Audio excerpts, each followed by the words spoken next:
જય મુરલીધર દોસ્તો, આજે ખાસ વિડીયો બનાવ્યો છે. આ જુઓ, આ ઝાડ બતાવી છે ને,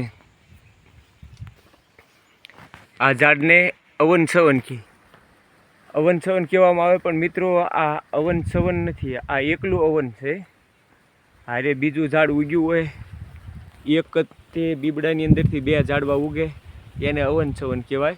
તો મિત્રો, આ અવન છે ને તમને છવન બતાવી દઉં. આ જો આ નીચે છે ને, આ છવન છે. કારણ કે છવનનું પાંદડું છે ને મિત્રો, બહુ મોટું હોય. જોઈ જુઓ, આ છવન છે. છવનનું પાંદડું મોટું હોય, અવનનું પાંદડું નાનું હોય. જુઓ, આ અવન ને આ છવન છે મિત્રો. અવન છવન કહેવાય. એકમાંથી બે ઝાડવા ઉગે એને અવન છવન કહેવાય.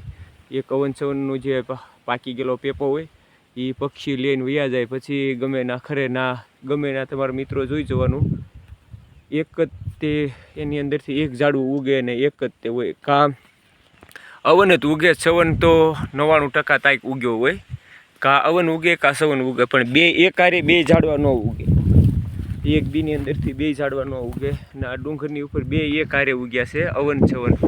મિત્રો, આનું તો ઘણા પ્રયોગમાં આવે છે, પણ મિત્રો આપણે અત્યારે એના પ્રયોગને આના ગુણની વાતો નથી કરવી. પણ આ તમને બતાવી દો, આ અવન છવનના ઝાડવા છે. તો બે વૃક્ષ છે.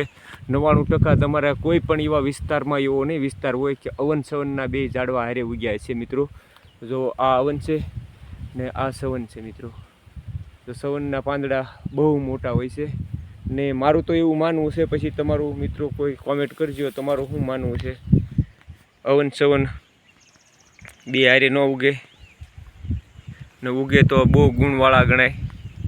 બે વૃક્ષ હારે 99% નહીં. અમુક જ્ઞાની માણસોને પૂછી જવું કે અવન છવન બે હારે ન ઉગે. મિત્રો ખાસ કરીને કોમેન્ટ કરજો. તો જય મુરલીધર, જય દ્વારકાધીશ.